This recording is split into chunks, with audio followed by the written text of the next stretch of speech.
Today you will be learning the type of transitions involved in UV spectroscopy. In UV spectroscopy, we talk about the electronic transitions. तो इन electronic transitions में अलग अलग interactions होते हैं, transition हो सकते हैं sigma, pi and non bonding electrons के ट्रांजिशंस हम पढ़ेंगे इसमें. So the first transition is sigma to sigma star transition. Second, pi to pi star transition. Third, n to sigma star transition. And n to pi star transition. These are the four transitions which you are going to study. The first one, sigma to sigma star transition. Sigma to sigma star transition मतलब अगर आप कोई एक compound या hydrocarbon consider करो, suppose मैंने methane ले लिया. ये जो CH बॉन्ड है, ये कैसा बॉन्ड है? Single bond. इसको क्या बोलते हैं? सिग्मा, है ना. So sigma electrons from orbital, इसके जो सिग्मा इलेक्ट्रॉन है they are excited to corresponding anti orbital. ये ट्रांजिशन का मतलब यही तो हुआ, ये बॉन्डिंग है, ये एंटी बॉन्डिंग है. जब इस टाइप का ट्रांजिशन होता है तो एनर्जी रिक्वायर्ड बहुत ज़्यादा हाई होती है. सारे सिंगल बॉन्ड्स वाले को क्या बोल दोगे आप कि इसमें sigma to sigma star transition हो रहा है. और जो एब्जॉर्प्शन मैक्सिमा होता है that is approximately at 125 nanometre. ये मैं अभी सिर्फ आपको समझाने के लिए बता रही हूँ कि sigma to sigma star transition किसी भी अनसैचुरेटेड मॉलिक्यूल में होता है. नेक्स्ट कंसिडर करो पाई टू पाई स्टार ट्रांजिशन. पाई आ गया तो यानी कि कोई भी ऐसा हाइड्रोकार्बन ले लो या कुछ भी ऐसा ले लो जिसमें आपका पाई इलेक्ट्रॉन्स इन्वॉल्व हो. तो पाई इलेक्ट्रॉन्स किस में इन्वॉल्व होगा? सपोज कोई एल्कीन ले ली, ये नीचे वाला तो सिग्मा बॉन्ड होता है, ये ऊपर वाला पाई होता है. So pi to pi star. या कार्बोनिल ले लिया, pi to pi star. Nitriles ले लिए, pi to pi star transitions. Fine. Alkenes का यूजुअली जो एब्जॉर्प्शन होता है वो 170 से 205 के बीच में होता है. ठीक है. Third one, n to sigma star. N to sigma star किस में होगा? एन मतलब नॉन बॉन्डिंग, यानी कि जिसमें नॉन बॉन्डिंग इलेक्ट्रॉन प्रेजेंट हो. तो saturated compounds containing atoms with lone pair of electrons, जैसे ऑक्सीजन के पास लोन पेयर है, नाइट्रोजन के पास लोन पेयर है, सल्फर के पास लोन पेयर है, क्लोरीन के पास लोन पेयर है. So they are capable of giving n to sigma star transitions. Right. N to pi star transitions क्या होते हैं? Non bonding to pi star जाएगा, यानी कि जिसमें, यानी कि कार्बोनिल यहाँ पे नॉन बॉन्डिंग है और ये इसके पाई स्टार में चला जाएगा. नाइट्राइल यहाँ पे नॉन बॉन्डिंग है, ये इसके पाई स्टार में चला गया. तो ये कुछ एग्जांपल्स हैं कि सिग्मा टू सिग्मा स्टार किसने शो किया, पाई टू पाई स्टार किसने शो किया, n to sigma star and pi to n to pi star. अब इसका आपको एनर्जी लेवल डायग्राम भी पता होना चाहिए कि बाइफर्केशन कैसे करते हैं. देखो सबसे सिंपल बात है, सबसे नीचे क्या आता है? सिग्मा, जो कि क्या है? बॉन्डिंग नेचर का. फिर क्या आता है? पाई, वो भी क्या है? बॉन्डिंग नेचर का. उसके बाद n which is non bonding in nature. After this what you will have? Higher, slightly higher in energy, pi star. इसका नेचर क्या है? Anti bonding. और उसके बाद क्या है? Sigma star. This is also anti bonding. अगर ट्रांजिशन ऑब्जर्व करो, एज आई टोल्ड यू कि सिग्मा टू सिग्मा स्टार की जो एनर्जी होती है वो सबसे हाईएस्ट होती है. So this is your sigma to sigma star. Then you will have your pi to pi star, then n to sigma star and then n to pi star. यहाँ पे एनर्जी आ जाएगी इस तरीके से. ठीक है. ये एक तरीके से आपने ट्रांजिशंस शो कर दिए. This is your possible transitions in UV spectroscopy. After this I am introducing you to a new term called as chromophore. Chromophore क्या है? chromophore is a part of molecule which is responsible for imparting color. chromophore क्या है? It is a part of molecule किसके लिए responsible है? For imparting color. जैसे क्या तो इसको पार्ट ऑफ मॉलिक्यूल बोल दो या कोई भी functional group which is containing multiple bonds. इसका एग्जाम्पल क्या लोगे आप? NO2. It is a part, कोई या तो उसका पार्ट ऑफ द मॉलिक्यूल या which is having a multiple bonds. NO2 कैसे बनता है? N double bond O and O. ठीक है ना. So this is called as chromophore. अब इसके बाद अगर मैं आपको एक टर्म्स इंट्रोड्यूस करूं कि एसीटोन है उसका लैम्डा मैक्स 279 है, लेकिन जो साइक्लोहेक्सेन है उसका लैम्डा मैक्स 291 है. Hexane sorry. And when the double bond are in conjugation the lambda max is shifted to longer wavelength. इसको भी छोड़ो, अगर मैं आपको बोलूं एक मॉलिक्यूल दे दूं मैं इस तरीके से,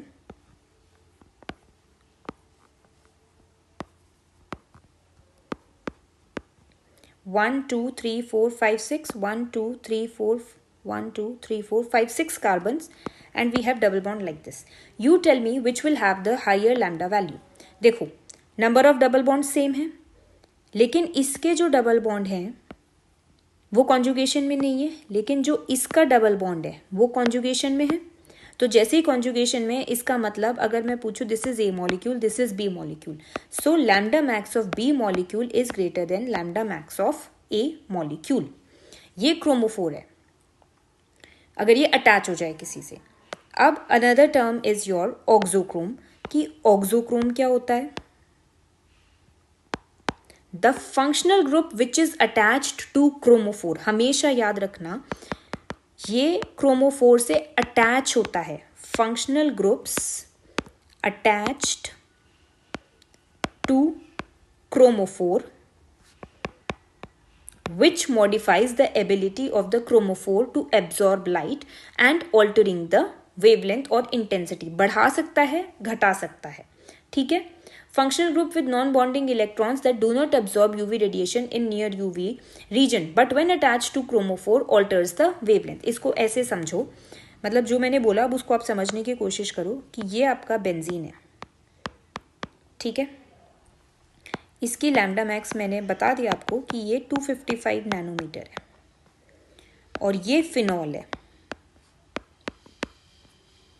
इसकी लैम्डा मैक्स 270 है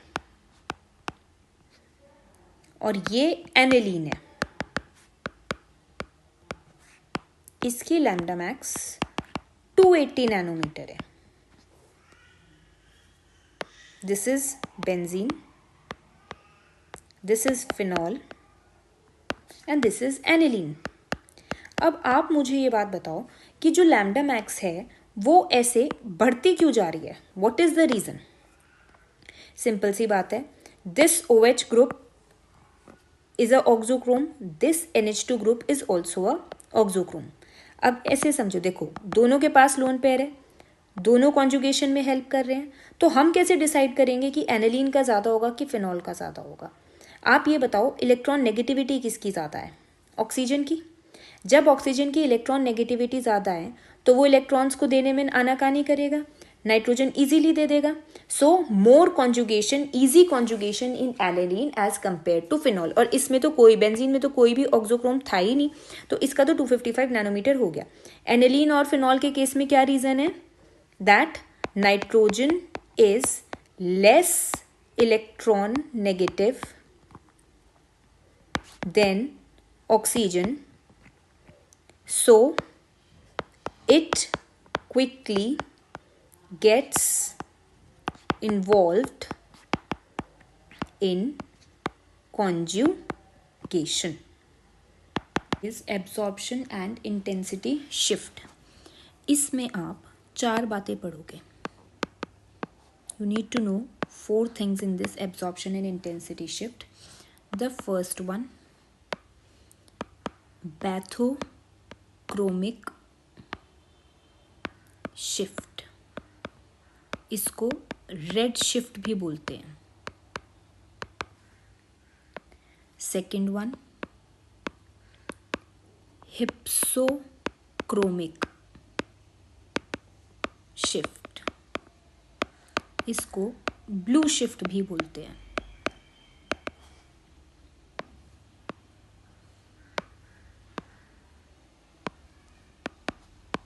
third one hyperchromic shift, hyper,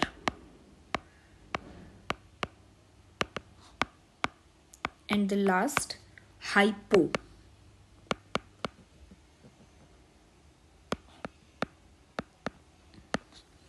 ये जो दो शिफ्ट हैं ये वेवलेंथ से रिलेटेड हैं और ये जो दो शिफ्ट हैं ये इंटेंसिटी से रिलेटेड हैं। ठीक है, बैथोक्रोमिक शिफ्ट, रेड शिफ्ट, नाम याद रखने हैं। हिप्सो, देखो इसमें और इसमें कंफ्यूजन होता है हिप्सो और हिप्पो में। This is hypso, hypsochromic shift, blue shift. Hyper, hyper मतलब गुस्सा, यानी कि कोई चीज़ का तेज होना, इसमें इंटेंसिटी ज़्यादा होती है। हाइपो, इंटेंसिटी कम होना। ठीक है, अब सबसे पहले बैथोक्रोमिक शिफ्ट की बात करो। बैथोक्रोमिक शिफ्ट में होता क्या है,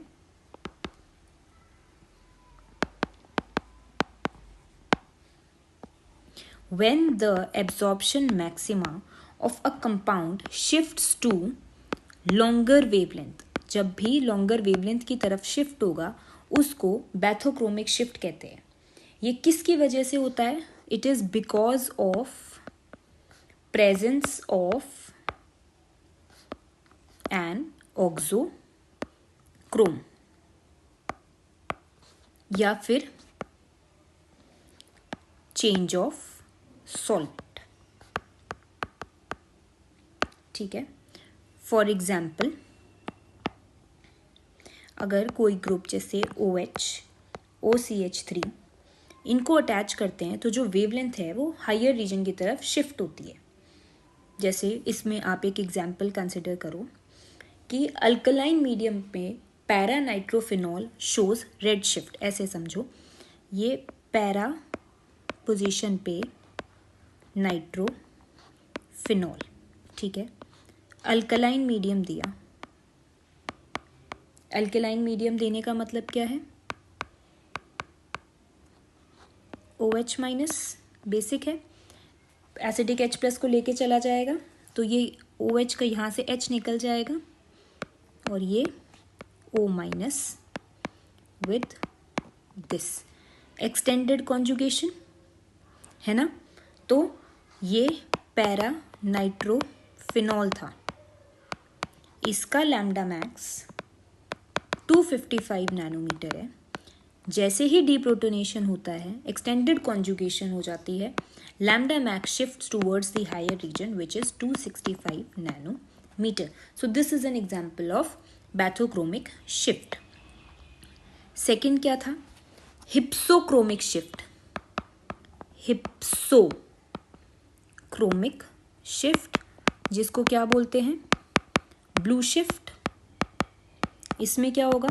when the absorption maxima shifts to shorter wavelength. कैसे याद कर सकते हो? देखो शॉर्टर में भी ऐसा आता है और हिप्सोक्रोमिक में भी ऐसा आता है। अपने फंडे बना लेना बट याद करना पड़ेगा इसको। It is called as blue shift. Why ये किसकी वजह से होता है? Because of a presence of a group which causes the removal of conjugation या बाय चेंज ऑफ सॉल्वेंट। इसका एग्जाम्पल क्या लोगे? एनिलीन लिया, ठीक है, लोन पेयर प्रेजेंट है, ये ऑक्सोक्रोम है अभी तो बेंजीन रिंग के ऊपर। इसकी वजह से सपोज लैम्डा मैक्स की वैल्यू 280 नैनोमीटर है। मैंने इसमें डाल दिया एसिडिक मीडियम। एसिडिक मीडियम डालते ही क्या होगा? एनिलीनियम आयन बन जाएगा NH3 प्लस, कॉन्जुगेशन खत्म, सॉल्ट बन गया यहाँ पे तुरंत। तो लैम्डा मैक्स की वैल्यू कितनी हो गई अब? 265 नैनोमीटर। तो it shifts towards the shorter wavelength. Conjugation खत्म हो गया यहाँ पे, शॉर्टर वेवलेंथ की तरफ चले गए, तो इसको क्या बोलेंगे? Blue shift. Third which you were studying hyperchromic. मैंने क्या बताया? हाइपर मतलब गुस्सा आ जाना, यानी कि इंटेंसिटी का बढ़ जाना। hyperchromic shift when the absorption intensity of a compound is increased. ठीक है, जैसे ही एब्जॉर्प्शन इंटेंसिटी इंक्रीज होएगी उसको क्या बोल देंगे, hyperchromic shift. Example, if an auxochrome introduces to the compound the intensity of absorption increases. Simple है, ये आपका पिरिडीन है. अब इस पिरिडीन में मैंने प्लस आई का ग्रुप लगा दिया, सो एब्जॉर्प्शन इंटेंसिटी इसके केस में इंक्रीज हो जाएगी. This is your hyperchromic shift. Next is your hypochromic shift. Hypochromic shift, इसमें क्या होगा, intensity decreases. This is the symbol of intensity. ठीक है, एब्जॉर्प्शन इंटेंसिटी, इसके केस में एब्जॉर्प्शन इंटेंसिटी डिक्रीज हो गई. इसका क्या एग्जाम्पल है, पहले आप नेफ्थलीन कंसिडर करो. नेफ्थलीन में एब्जॉर्प्शन इंटेंसिटी 19,000 है, लेकिन जैसे ही नेफ्थलीन मॉलिक्यूल में आपने CH3 ग्रुप इंट्रोड्यूस किया, एब्जॉर्प्शन इंटेंसिटी 10,250 हो गई. सो this is your hypochromic shift. अब इन चारों को रिलेट करने के लिए एक ग्राफ होता है शिफ्ट्स का और इफेक्ट्स का. शिफ्ट्स कौन से थे, 2 शिफ्ट थे, red shift, blue shift. 2 effect थे, हाइपर एंड हाइपो, है ना. क्रोमिक याद कर लोगे. ग्राफ कैसे था,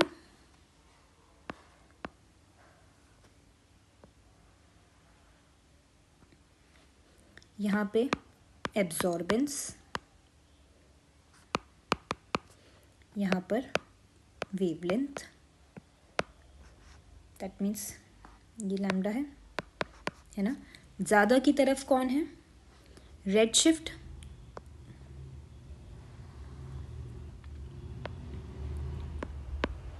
ज़्यादा की तरफ कौन है आपका, वेवलेंथ ज़्यादा तो रेड शिफ्ट.